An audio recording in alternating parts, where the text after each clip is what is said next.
Pernah nggak sih Pak diomelin sama Bapak? Sering, kita sering kalau Bapak tidak berkenan karena kita terlalu keras, terlalu kasar. Biasanya nonton di film tuh nembak sambil terbang kan gampang. Nanti kalau Mas sudah nembak akan ngerasakan ternyata sasaran diam, kita diam, susah. Ya, Ini saya tadi. iya. Hebat.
Wah, gimana Mas Yati?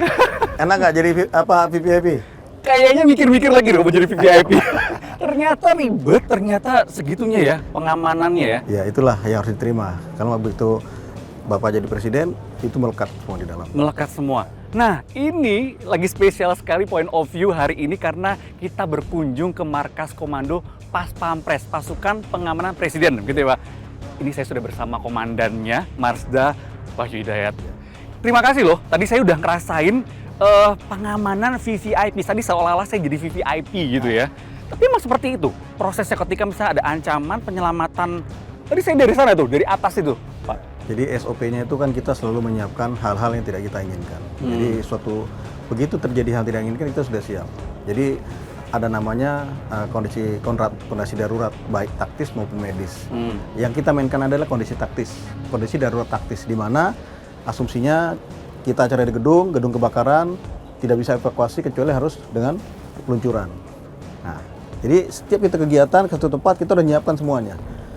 Pintu daruratnya lewat mana, kalau taktisnya bagaimana, medisnya seperti apa. Artinya ancamannya kan tidak hanya ancaman secara fisik, mungkin kesehatan tiba-tiba Bapak pingsan, itu kan juga sudah disiapkan. Itu namanya kondisi darurat medis. Itu ada sendiri juga SOP-nya. Mappingnya lengkap ya. Jadi setiap kita setempat itu semua sudah kita siapkan. Hal yang terjadi sudah kita siapkan. Bagaimana jalan pendekatnya, pelolosan dan sebagainya. Itu melakukan formasi seperti tadi itu penyelamatan itu latihan berulang gitu. Iya, jadi memang kan motonya tidak ada prajurit yang hebat, yang adalah prajurit yang terlatih. Tidak ada prajurit yang hebat, tapi prajurit yang terlatih. Ya adalah prajurit yang terlatih. Kita hebat karena kita terlatih. Tidak ada kita terakhir langsung hebat, semuanya dengan proses latihan. Supaya kita profesional. Pas Pampresnya latihan. Ya. VVIP-nya pernah latihan juga? Kita simulasikan. Kita kadang-kadang berdiskusi dengan Bapak, kita simulasikan. Tapi nyobain juga kan, meluncur kayak tadi saya? Kalau itu sih belum. Misalnya berikan gambarnya saja, Pak, ini seperti ini. Oh, jadi setidaknya siap ya secara Ya. mental bahwa akan melalui hal yang seperti itu. Ya. Bicara soal ancaman, ada ancaman fisik. Emang ada ancaman apa sih Pak untuk VVIP? Kalau fisik kan jelas dengan senjata, dengan pisau atau apa. Tapi non fisik itu yang secara jauh lebih luas di medsos contohnya. Salah satunya kan SOP kita, makanya sebelum kita bergerak, datang kita ada sterilisasi. Seperti acara-acara resmi itu kita berkasi dengan wilayah, masalah spanduk-spanduk liar dan sebagainya itu juga termasuk. Tapi kalau di medsos mungkin beliau ada tim tersendiri. Oh, Oke. Bicara soal poster spanduk liar, ini nih yang terbaru nih. Ya. Kemarin waktu di Piala AFF di GBK sempat rame di media yang menginformasikan bahwa Pas Pampres di pojokan gitu ya, dibilang merusak poster-poster dari supporter. Itu gimana tuh Pak? Ya, itu sebenarnya hanya miss saja. Ya. Jadi SOP kita sebelum kita masuk kedudukan itu ada sterilisasi. Sterilisasi pertama dikerjakan oleh wilayah, dan hal ini adalah Kodam Jaya maupun Polda. Setelah dia sterilisasi, nanti J-3 baru serahkan ke Pas Pampres. Kita adakan sterilisasi ulang. Nah, pada saat kita akan sterilisasi, itu prosedur kita, itu sudah terpasang. Artinya barang itu masuk sebelum kita datang. Oke. Jadi pada saat kita akan sterilisasi, barang itu sudah tergelar. Artinya ini kan harus kita cek. Nah, kita tanya siapa yang pasang. Dari pihak gedung tidak ada yang mengaku itu saya yang masang. Artinya kan barang ini ilegal masuk.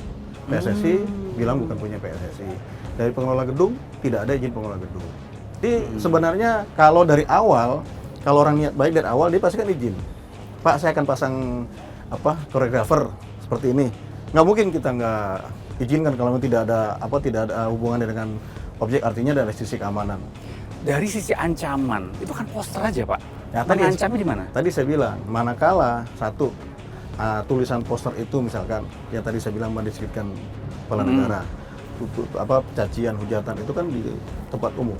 Saya rasakan itu tadi yang saya bilang adalah ancaman fisik, kan tidak layak dilihat. Yang kedua, karena kemarin melihat bandul-bandulnya itu kan dari ada batu dan sebagainya, itu kan juga kalau disalahgunakan juga rawan.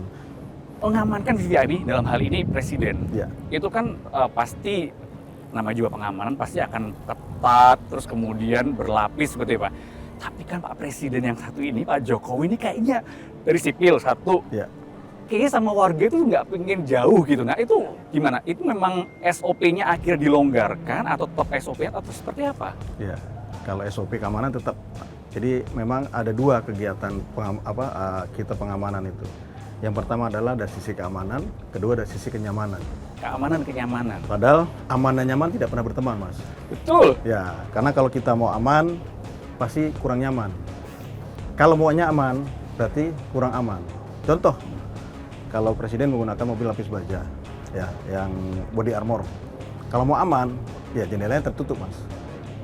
Aman, karena memang itu dibuat untuk keamanan. Tetapi beliau tidak nyaman karena tidak bisa menyapa masyarakat. Nah, akhirnya kita turunkan jendelanya supaya beliau nyaman. Kalau sudah nyaman, apa yang berkurang? Keamanannya. Karena walaupun mobilnya itu body armor, kalau jendela terbuka, Bisa masuk. sama saja.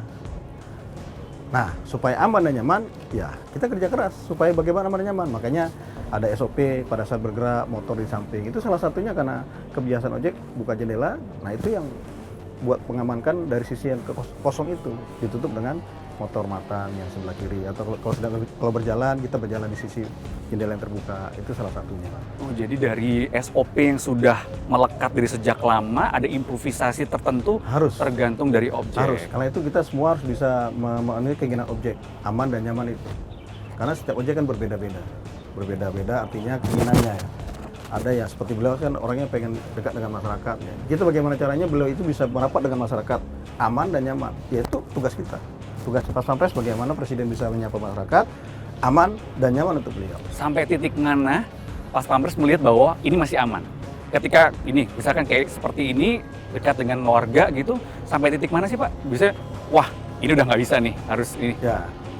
Ada jarak tertentu. Ya, makanya ada salah satu siasatnya kalau kita ke wilayah adalah kita minta bantuan dari wilayah. Kita ada pamtirai, jadi ada anggota dari wilayah yang pakaiannya disamarkan. Jadi sebagian besar itu ada anggota kita di sana yang bergabung dengan masyarakat. Jadi apabila hal-hal yang tidak ingin terjadi, kita sudah siap karena sebagian besar juga ada anggota kita di sana yang berpakaian sesuai dengan masyarakat. Itu mungkin salah satu antisipasi kita. Nah, yang kemarin sempat ramai juga, ada ibu-ibu masuk ke rangkaian sampai salaman sama Pak Jokowi itu gimana tuh ceritanya Pak? Nah, itu banyak yang bilang, wah Pas Pampres bobol nih. Betul, memang kami rasakan kami kecolongan. Ya, tapi inilah dilemanya. Ya, tadi saya bilang antara nyaman dan aman. Tapi yang saya kurang pas ini, sebagian masyarakat hal seperti ini, hal keamanan ini dijadikan konten. Ya, jadi kan dia membuat konten. Suaminya suruh moto atau suruh milemin, dia bergerak bagaimana minta salaman, atau pada saat itu selesai dari pasar di Bali itu bapak kan bagi-bagi kaos seperti biasa. Jadi dia terbuka, dia dari depan masuk minta kaos salaman sama bapak. Sebenarnya kalau kegiatan itu kegiatan biasa saja, tapi menurut saya itu sudah ancaman. Nah, kalau saya melakukan SOP saya, harusnya dia sudah ditabrak dengan motor saya.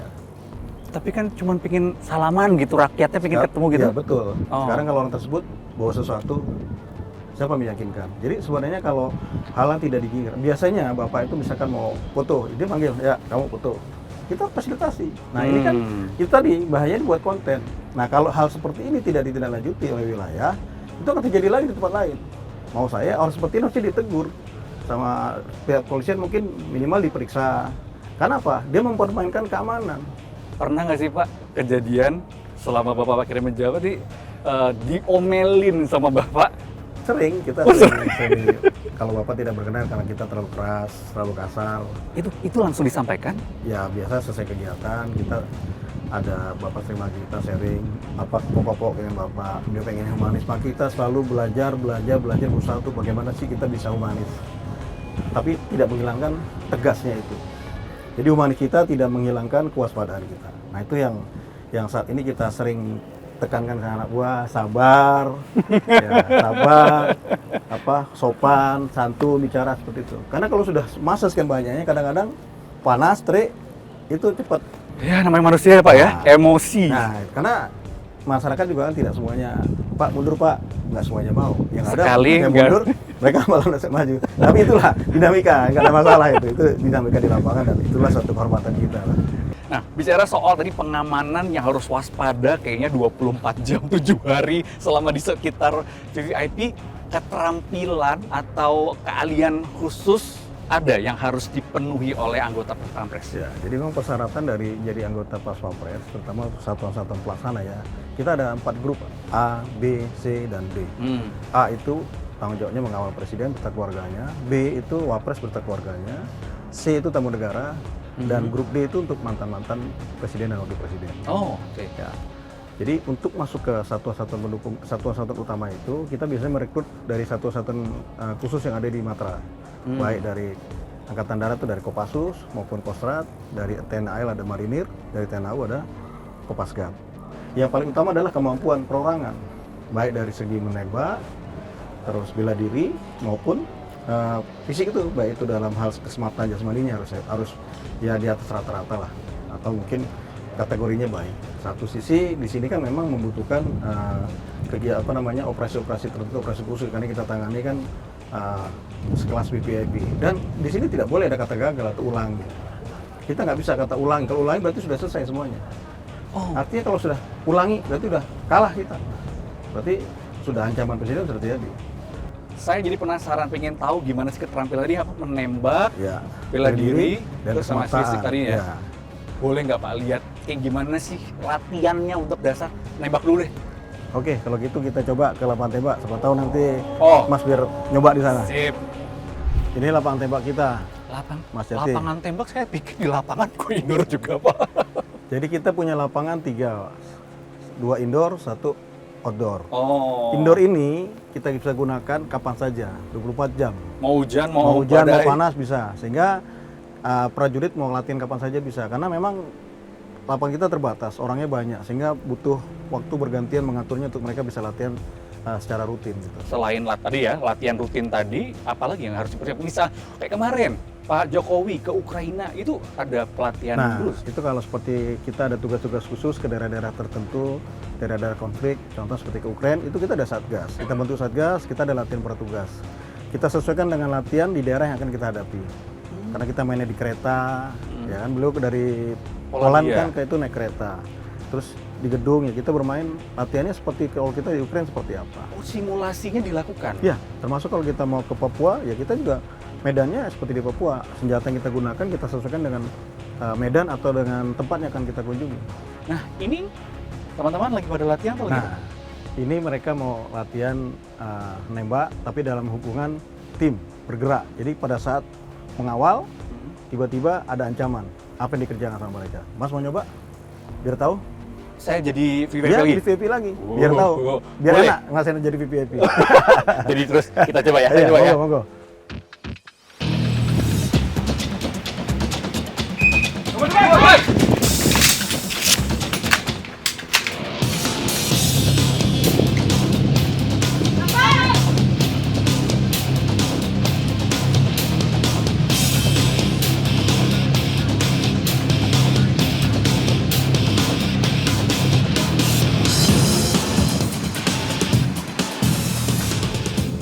Posisi.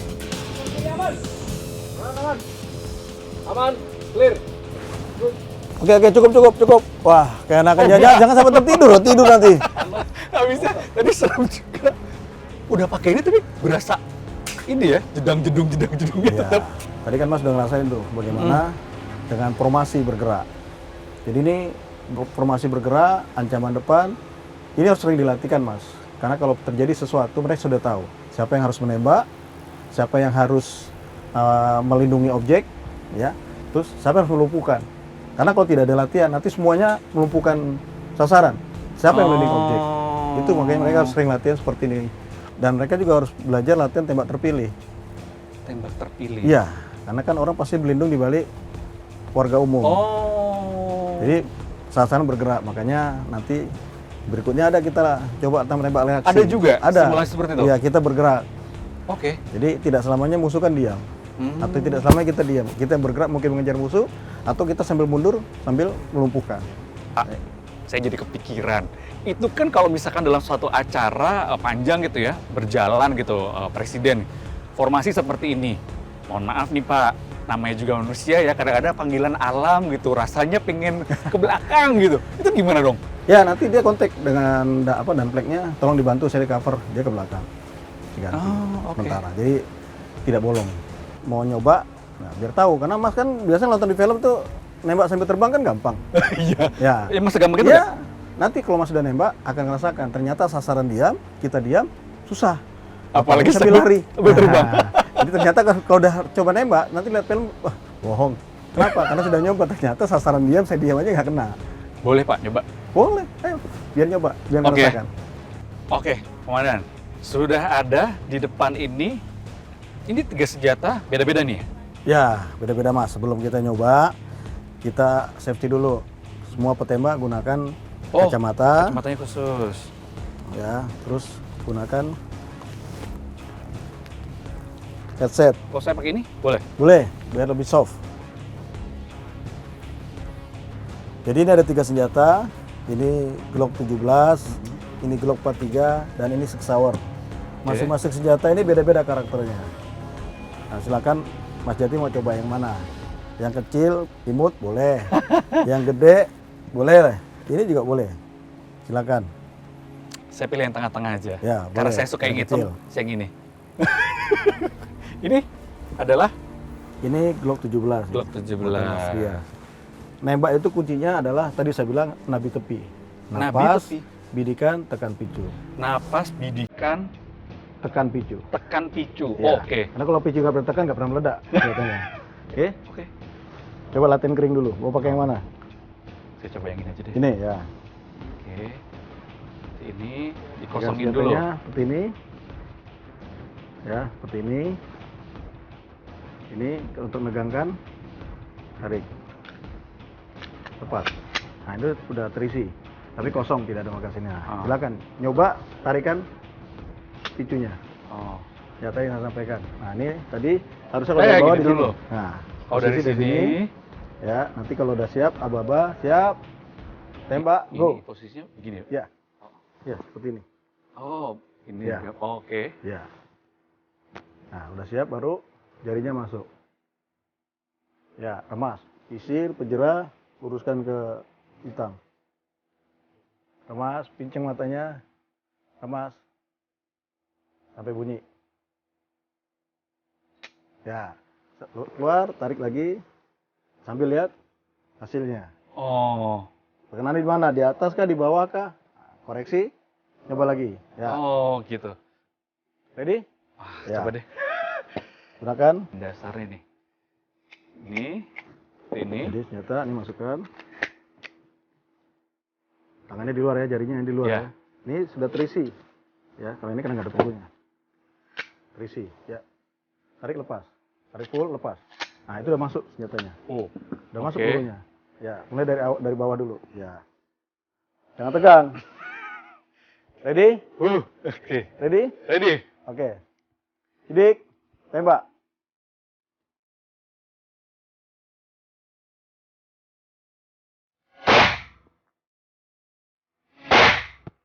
Keluar jarinya. Ya. Lepas magasin. Lepas bagasen, ini kalau udah begini posisinya, ini pencet, gitu, ya, ini tekan, bawah, ya, kosongkan lagi, yakinkan lagi kosong, tembakan, ya, taruh senjatanya, clear, silakan lihat perkenaannya, masuk nggak? Sebelah mana nih, Pak? Oh, Hebat ini? kan? Ini saya tadi? Iya, hebat. Wih. Bagus, berarti dah punya bakat tuh. Wah, saya pikir tadi nggak kena loh. Ternyata hentakannya luar biasa ya, Pak ya? Iya. Sekarang kita Goyang terus, coba nembak goyang. balon. Ini, Pak. Iya. Ayo ditantang lagi coba yang balon. Oke, kita coba yang kedua. Ya. Pasang magazen. Ya. Isi senjata. Ya, udah terisi, posisi dari bawah. Ya, sama. Posisinya sama seperti tadi. Silakan terbidik, tembak. Pilih yang mana aja nih, Pak ya? Bebas. Atas dulu. Warna pink. Turun. Ya, atur napas. Wah, Diapalin saya lagi ya kepokin. bidiknya seperti tadi. Ini yang mana nih, Pak? Oren kiri. Orange kiri.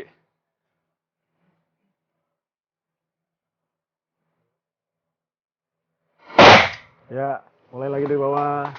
Atur napas. Yang kanan. Yang kanan. Oren kanan. Waduh, ada suara-suara sumbang sepertinya. Oke, good. Lepas magazen. Kosongkan. Ya, yakinkan kosong. 2 kali, minimal 2 kali. Ya, ya. Oke, clear. Jadi Mas nanya kemampuan apa yang harus dimiliki. Tadi kita sudah lihat kemampuan prajurit saya di bidang menembak. Nah, salah satunya lagi adalah bela diri. Bela diri ya? Iya, bela diri. Ini wajib harus dimiliki perorangan oleh seorang pengawal. Wajib. Iya, wajib. Kan udah nembak, Pak. Ya udah tembak aja gitu. Kenapa tetap harus butuh bela diri? Tidak semua ancaman harus diselesaikan dengan peluru atau dengan senjata. Ya, kalau dia sudah harus jarak dekat, kita tidak mungkin tidak sempat cabut, dia harus berkelahi. Dia harus bisa mempertahankan diri. Jadi mereka wajib punya kemampuan bela diri. Di sini ada 5 bela diri. Oke. Ya, di situ ada karate, ada judo, ada taekwondo, ada merpati putih, ada aikido. Ini yang terbaru kita ada Krav Maga. Jadi aplikasi olahraga dari Israel ini, Krav Maga. Oh. Ya, itu aplikasinya. Jadi mungkin setelah mereka punya kemampuan bela diri masing-masing, baru Krav Maga ini tingkatnya. Ya. Dan di sini ada apa SOP-nya. Untuk menjadi seorang pengawal itu minimal dia harus punya sabuk hitam dan 1. Sabuk hitam. Iya, minimal. Jadi yang mau karate, taekwondo, pokoknya setara dengan dan 1. Baru dia bisa jadi pengawal. Jadi tadi saya udah ngeliat nembak, sudah lihat bela diri. Nah, pertanyaan saya dari 2 ketangkasan ini mana yang harus lebih dikuasai? Sebenarnya dua-duanya memang harus dikuasai sama seorang. Oh, nggak prajurit bisa salah nggak satu? bisa salah satu, dua-duanya. Karena dia dibekali senjata, ya dia dibekali senjata dia harus jago nembak. Dia harus punya bela diri. Kenapa? Karena dia harus mengamankan VVIP. Gimana dia mengamankan VVIP kalau mengamankan diri sendiri aja dia nggak mampu. Jadi itu harus dua-duanya harus dimiliki oleh seorang prajurit Pas Pampres. Idealnya seperti itu. Nembak dia jago, bela diri juga jago. Oh, oke. Ya. Bapak Presiden ada kegiatan mendadak, kita harus segera rapat kita. Oh ya, Mas Jati sorry ya. Kebetulan Bapak ada kegiatan mendadak. Biasa seperti ini kalau mendadak akan keluar kegiatan keluar, saya harus dampingi. Oh, komandan tuh harus melekat terus sama Pak Presiden? Iya. Baik, kalau gitu saya nggak bisa ngapa-ngapain karena perintah Presiden. Kalau gitu terima kasih Ya. Pak Wahyu. Saya masih boleh keliling ya? Boleh silakan, monggo nanti Saya dampingin ingin sama staf saya. melihat tempat-tempat yang lain. Oke, monggo. Terima silakan. kasih Pak. Ya, makasih. Salam buat Pak Jokowi. Terima kasih sampainya. Terima kasih Pak. Monggo. Oke, karena Pak Wahyu ada kegiatan, kita lanjutin keliling-keliling kali ya. Nanti kita ketemu sama anggota yang lain. Yang paling menggemaskan itu waktu nikahan Mas Kaisang kemarin ya. Yang bulan Desember kemarin yang Mas Nahyan yang viral karena kutangnya. Yang pakai kaos singlet aja. Itu sih yang paling menarik